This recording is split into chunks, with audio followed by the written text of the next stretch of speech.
आज की कहानी का शीर्षक है शादी के बाद भी पत्नी का बॉयफ्रेंड। एक लड़की की शादी उसकी बिना मर्जी के एक सीधे साधे लड़के से हो जाती है, जिस लड़के के घर में उसकी माँ के अलावा और कोई नहीं था। लड़के में दहेज को बहुत सारा सामान और पैसे भी मिले थे, लेकिन लड़की किसी और लड़के से बेहद प्यार करती थी। अब लड़की की शादी बिना मर्जी के तो हो ही गई थी और अब वो अपने ससुराल आ गई थी। तभी सुहाग रात के वक्त लड़का दूध लेकर कमरे में आता है और उस लड़की यानी अपनी पत्नी के पास बैठ जाता है। तभी उसकी पत्नी गुस्से से अपने पति से कहती है, क्या तुम मुझे अकेला छोड़ सकते हो?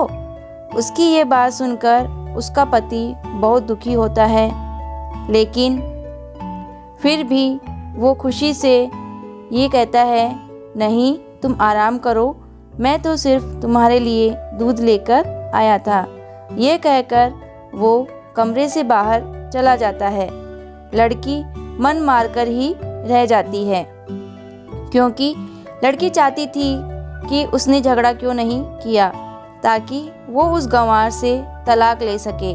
अब लड़की को ससुराल में 3-4 दिन हो गए थे, मगर वो तो बस पूरा दिन फ़ोन पर बॉयफ्रेंड से बात करती थी और उधर लड़के की माँ बिना शिकायत करे दिन भर घर का सारा काम करती रहती थी।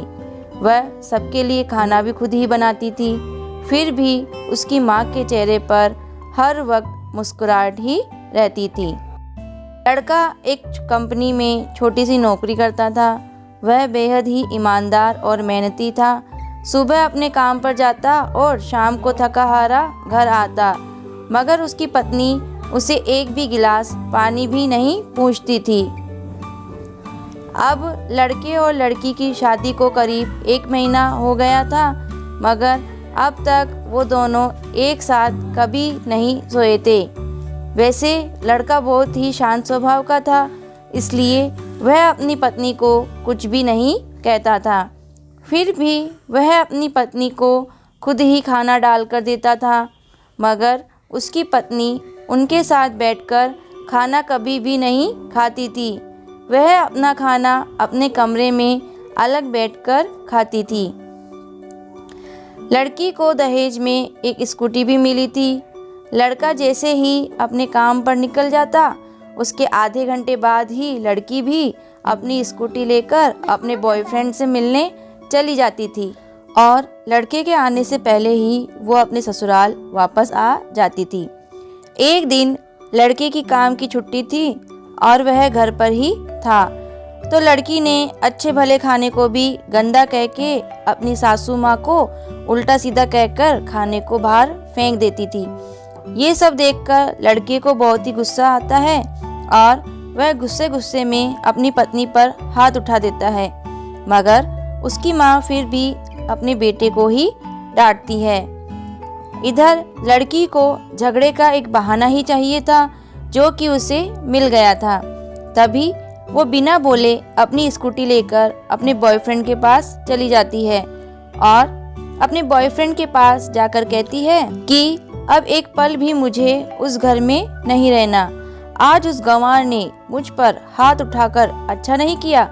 तभी उसका बॉयफ्रेंड कहता है, अरे तुमसे तो मैं कब से कहता हूँ कि तुम भाग चलो मेरे साथ कहीं दूर, मगर तुम हो कि आजकल पे ही लगी रहती हो। तभी लड़की कहती है कि शादी के दिन मैं तुम्हारे पास आई थी तो तुम ही ने तो वापस घर लौटाया था और मुझे बॉयफ्रेंड ने कहा खाली हाथ हम दोनों कहाँ तक भागेंगे, तुम ही बोलो। मैंने तुमसे कहा था कि कुछ पैसे और गहने साथ ले लो और तुम हो कि खाली हाथ ही मेरे पास आ गई थी। आखिर दूर एक नई जगह में ज़िंदगी की शुरुआत करने के लिए पैसे तो चाहिए ना। और हाँ, एक बात और कि जब भी मैं तुम्हारे पास आता हूँ और तुम्हें छूना चाहता हूँ, तभी तुम्हारे नखरे हो जाते हैं और बस यही कहती रहती हो कि ये प्यार प्रेम शादी के बाद। तभी लड़की गुस्सा होकर कहती है, हाँ शादी के बाद ही अच्छा होता है ये सब, और मैं तुम्हारी तो हूँ मैं आज भी एक कुंवारी लड़की ही हूँ और शादी करके भी आज तक उस गंवार के साथ एक रात भी नहीं सोई मैं, क्योंकि मैंने तुमसे ही सच्चा प्यार किया है। और अब मैं चाहती हूँ कि तुम मुझसे शादी करके मेरी मांग में अपने हाथ से सिंदूर भर दो, फिर मैं पूरी ही तुम्हारी हो जाऊँगी और फिर तुम मुझे अपनी मर्जी से दिन रात प्यार कर सकते हो। तब उसका बॉयफ्रेंड कहता है तो ठीक है, मैं तुमसे शादी कर लूँगा, मगर तुम कम से कम 5 लाख रुपयों का कल शाम तक इंतजाम कर लेना। मैं तुम्हें एक होटल का पता दे रहा हूँ, तुम उस होटल में रात को 10 बजे तक पहुँच जाना। लड़की कहती उस गंवार के पास कहाँ होगा पैसा, बल्कि मेरे पापा ने उसे दहेज में 3 लाख रुपए और मुझे कुछ सोने के गहने दिए थे। गहने तो मेरे पास हैं, मगर सारे पैसे उस गंवार ने अलमारी में लॉक कर रखे हैं। मगर मैं जैसे तैसे उस अलमारी की चाबी लेकर सारे पैसे निकालकर तुम्हारे पास हमेशा हमेशा के लिए आ जाऊंगी। ये कहकर वो लड़की अपने ससुराल पहुंचती है। लड़की ससुराल पहुंचकर अपने पति और सास से लड़ाई करती है और वो उन पर खूब चिल्लाती है, मगर अफसोस वह अकेली ही चिल्लाती रहती है। उसका पति और उसकी सास बिल्कुल शांत रहते हैं। तभी लड़की अपने कमरे में चली जाती है और अचानक उसके बॉयफ्रेंड का लड़की के फ़ोन पर मैसेज आता है कि कब आ रही हो पैसे लेकर। लड़की मैसेज का जवाब देती है सब्र करो, मैं वक्त पर आ जाऊंगी। तभी उसका पति दरवाज़ा खटखटाता है और अपनी पत्नी से कहता है कि खाना खा लो। तभी पत्नी कहती है मैं खाना तभी खाऊंगी, पहले मुझे इस अलमारी की चाबी दे दो। पति दरवाजे के नीचे से चाबी देकर कहता है ये लो चाबी और तुम अपना काम करके खाना खा लेना, क्योंकि अभी तक मैंने और माँ ने भी खाना नहीं खाया। माँ ने कहा है हम आज साथ बैठकर खाना खाएंगे। लड़की कहती है माँ और तुम खाना खा लो, मैं बाहर से खाना खाकर आई हूँ। ये सुनकर लड़का चला जाता है। तभी लड़की जल्दी से चाबी को उठाकर अलमारी खोलती है। अलमारी खोलकर वो उसमें क्या देखती है कि उसमें दहेज के पूरे पैसे 3 लाख और सारे गहने तो रखे ही थे, बल्कि उसमें एक डायरी भी रखी हुई थी। जब वो उसे खोलकर पढ़ती है तो उसमें लिखता था प्रिय पत्नी, मुझे और तुम्हारे पिताजी को पता है कि तुम किसी और लड़के से बेहद प्यार करती हो, मगर तुम्हारे पिताजी ने पता लगाया है कि जिससे तुम प्यार करती हो उसकी पहले भी एक बार शादी हो चुकी है और वो लड़का बहुत सी लड़कियों को धोखा भी दे चुका है। पर आपके पिताजी आपको उस लड़के के बारे में कुछ भी ना बता सके, क्योंकि उन्हें पता था कि ये जो इश्क का नाश है वह हमेशा अपनों को गैर और गैरों को अपना बना देता है। इसलिए तुम्हारे पिताजी ने मेरे आगे हाथ जोड़कर ये कहा कि मेरी बेटी का हमेशा ख्याल रखना। एक बाप के मुंह से एक बेटे की कहानी सुनकर मेरी भी आंखों में आंसू आ गए और मुझे ये यकीन हो गया था कि एक अच्छा पति होने का सम्मान मुझे मिले या ना मिले, मगर एक दामाद होने की इज्जत में हमेशा पा सकता हूँ। और मुझे दहेज में मिले सारे पैसे और सोने के गहने मैंने तुम्हारी अलमारी में रख दिए हैं, क्योंकि दहेज के नाम से मुझे नफ़रत हो चुकी थी। इस दहेज के ही कारण मैंने अपनी बहन और पिता को खोया था और मेरे पिता के अंतिम शब्द भी यही थे कि किसी बेटी के बाप से कभी 1 रुपया भी दहेज ना लेना। और उस डायरी में यह भी लिखा था कि तुम मुझसे आज़ाद हो और तुम कहीं भी जा सकती हो।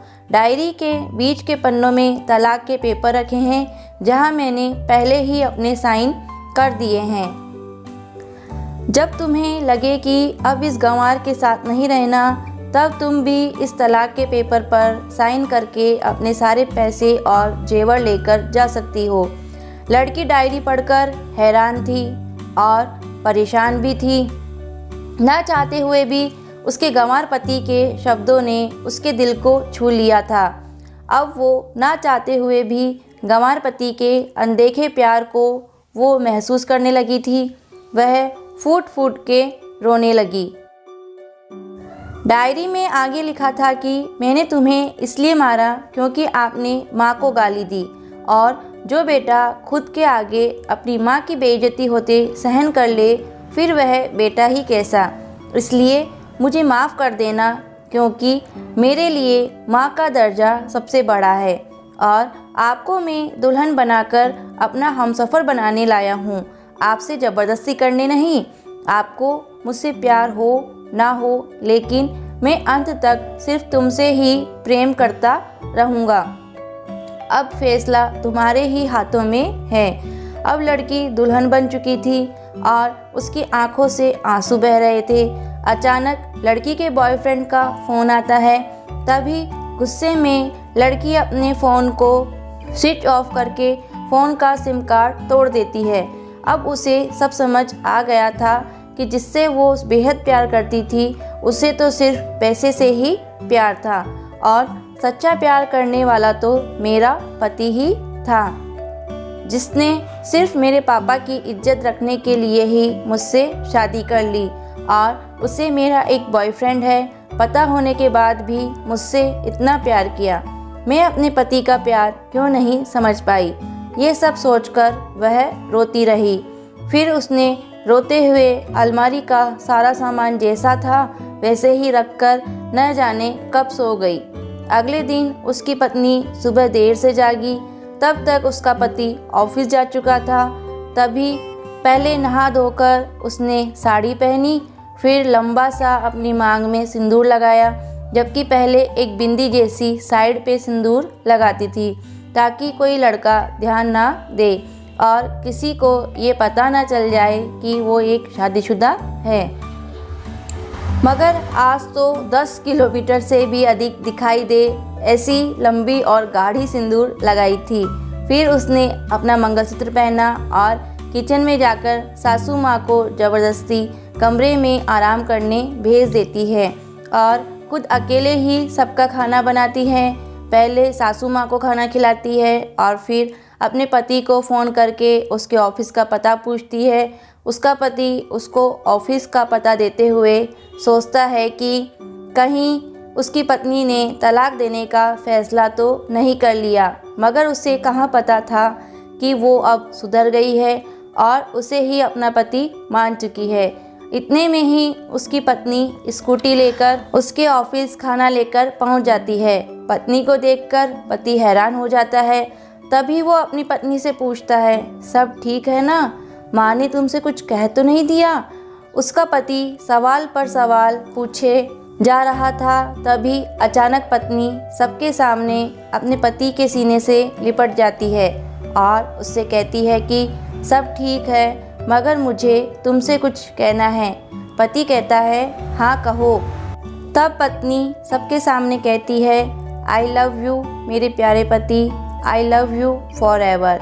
ये सुनकर ऑफिस के सभी लोग हैरान होकर खड़े हो जाते हैं और ज़ोर ज़ोर से तालियां बजाने लगते हैं।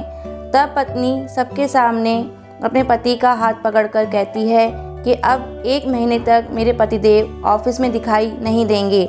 ऑफिस के सभी लोग पूछते हैं क्यों? तब लड़के की पत्नी कहती है, क्योंकि हम दोनों लंबी छुट्टी पर जा रहे हैं। पति पत्नी से कहता है, तुम्हें क्या हो गया? तभी पत्नी पति से कहती है, मुझे तुमसे सच्चा प्यार हो गया।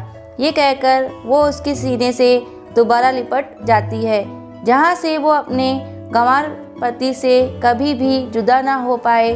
तभी उसका पति भी बहुत खुश हो जाता है और फिर वो दोनों अपने घर चले जाते हैं और खुशी खुशी अपना जीवन बिताते हैं और हमेशा खुश रहते हैं। तो दोस्तों, प्यार हमेशा उससे करना चाहिए जो आपसे प्यार करता हो और साथ ही आपकी और आपके परिवार की इज्जत भी करता हो। पैसों से प्यार करने वाला इंसान कभी आपसे प्यार नहीं कर सकता।